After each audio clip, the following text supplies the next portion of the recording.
ધોરાજી ખાતે કરબલાના 72 શહીદોની યાદમાં તાજિયા બનાવવાની કામગીરી પૂરજોશમાં ચાલી રહી છે। મુસ્લિમોનો પવિત્ર તહેવાર મોહરમ માસ નિમિત્તે કરબલાના 72 શહીદોની યાદમાં કલાત્મક તાજિયા બનાવવાની કામગીરી પૂરજોશમાં ચાલી રહી છે।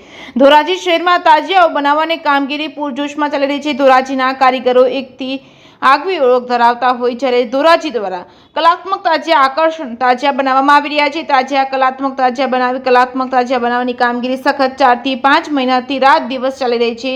બારીક કામ કરવામાં આવે છે, આખરી ઓપ આપવામાં આવી રહ્યો છે। ધોરાજીમાં તાજિયા બનાવવાની ઉમંગભેર તૈયારીઓ આગામી તારીખ 16/7/2024 ને મંગળવારે દરેક તાજિયા હુસેનના નારા સાથે માતમમાં આવશે અને તારીખ 17/7/2024 ને બુધવારે મગરીબ ની નમાઝ બાદ હુસેની ન્યાઝ કમિટી દ્વારા ભવ્ય ન્યાઝનું આયોજન કરવામાં આવ્યું છે। હુસેની ન્યાઝ કમિટીના તમામ વોલેન્ટિયરો ખડે પગે રહેશે અને કલાત્મક તાજિયા બનાવતા કારીગરોને ધોરાજીની તમામ મુસ્લિમ સમાજના આગેવાનો ખરે દિલથી બિરદાવી રહ્યા છે। મોહરમ માસ ઉજવવા માટે ઉમંગ અને ઉત્સાહ જોવા મળી રહ્યો છે। દરેક ગલીઓ મોહલ્લામાં રંગબેરંગી રોશનીઓથી શણગારવામાં આવી છે અને ખાસ કરીને કરબલાના 72 શહીદોને યાદ કરવામાં આવે છે।